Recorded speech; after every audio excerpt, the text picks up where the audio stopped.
Actually, this happens to be a Heyrr Production.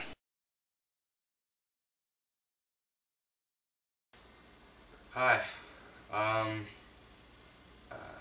Today, I guess I'm just gonna go through a past event that I had. Happened a while ago with me and a friend of mine. My friend, he had a disability that he needed someone to take care of him. So of course I jumped right to the job. So I started taking care of him. Everything was going great. Started out, everything, he seemed like he was just a totally normal person, but week after week, something, basically it grew on him. It was his hair. I started out short, like when I started helping him, but every time I'd ask him if he wanted a haircut, he'd say no. And that's how it got, it just kept growing. And not only his hair grew, but the anger inside of me grew. I hated his hair.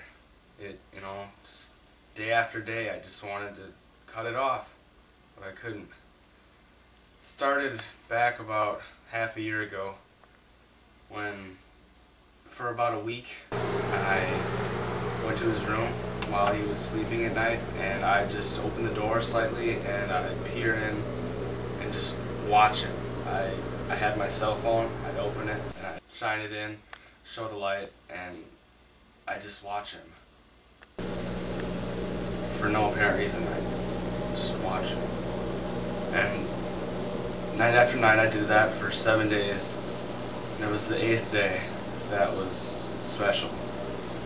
I had my flashlight, or I had my cell phone, and I went in there, opened the door, and I dropped my cell phone. It hit the ground, and he woke up. And he sat there, and there was no light. The cell phone was going to be the only source of light, but it was closed and it was on the ground, and so there's no light. He had no idea. He woke up, and just, you could hear him. He asked, who's there? And who's there? I didn't answer. We stood there for at least an hour, and he didn't lay back down. Then after about an hour, it just grew inside me, and I was freaking out, and I couldn't handle it anymore.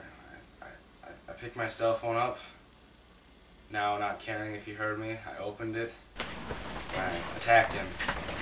I grabbed him, I threw him to the floor. I beat him, and I took his mattress, and I put it on him, and I suffocated him to death. And his hair, the whole time, rustling. It was like, that's what really started the anger in me. Constant rustling of his hair. When he was laying there every night, and under the mattress, I could still hear it rustling.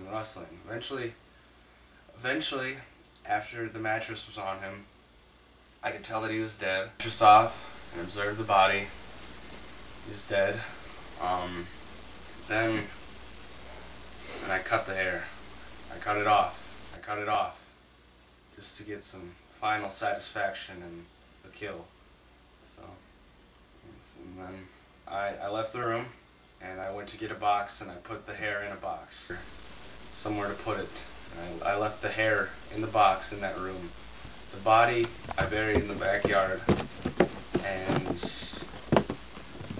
left it there basically. Then the next day, there was a knock on the door. Across the street, heard a yell, and a police officer was at the door. The police officer came inside, asked if anything had gone wrong. Last night. He said that the person had heard a scream, just came by to check it out, and I just told him no. I invited him in. I felt that there was nothing to worry about.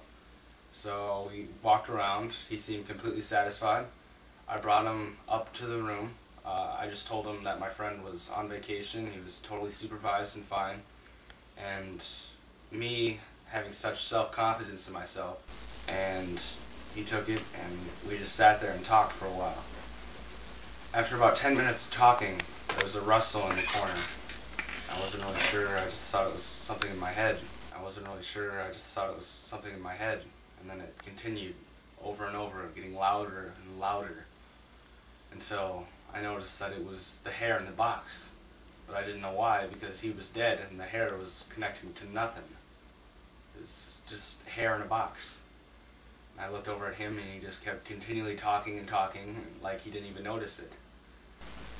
Eventually I got up, pacing around. He seemed totally normal until I couldn't handle it anymore. I just burst out in anger and told him the whole truth about what had happened in the box. I showed him. And ever since then, my life has changed a lot. Right now, I can never leave my house, and I don't know what to do. My life has changed a lot, and I'm not really sure if I regret my decision to kill him because of his hair. But now that it's gone, it makes me happy, and